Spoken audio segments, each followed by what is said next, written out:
The next aspect of alignment that we're going to work on is oppositional rotation, right?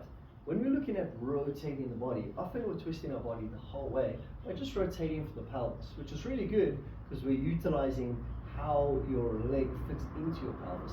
But we need the spine to move in opposition to get a lot more of these tissues to loosen up and get more mobility going.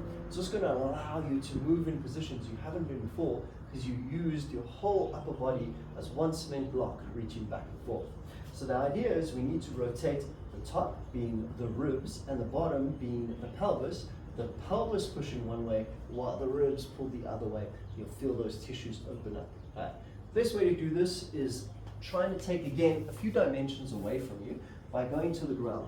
Now the easiest way is just bringing the knees together, keeping a little bit of a gap between the lower back, and then you're going to rotate by pushing this hip down, lifting this hip up, sorry. Draw this shoulder down to ground, reach across and rotate. Then go across the other side, lift the feet and the hips, rotate across. If you've got enough strength and are confident in the movement, you can lift the knees up and then keep that shoulder down by lifting the opposite hip, reach across, and then back again the other way. Reach across and the other way. Again, we'll do some moving, we'll also hold in the position to really get those tissues going. Now, before we go to that position, before we go to the next position, you have to have a really good sense of what's happening in the bottom and how we're rotating the opposite way.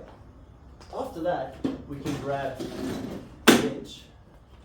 From the bench position, we'll be sitting and you can work on a rotation, but you now need to get your spine nice and tall, making sure you're not rounding and your arch is just gentle in that position. You're going to keep this hip from moving or this knee from moving. And as I rotate, I'm drawing that hip almost forward in position to get some rotation and then back again. You can do the same with this one. We push that knee forward and that hip forward, rotate the other way. Get that oppositional rotation. You can do this with a stick if you need to, just to help prop yourself up and get that rotation aspect. The last bit would be a standing position.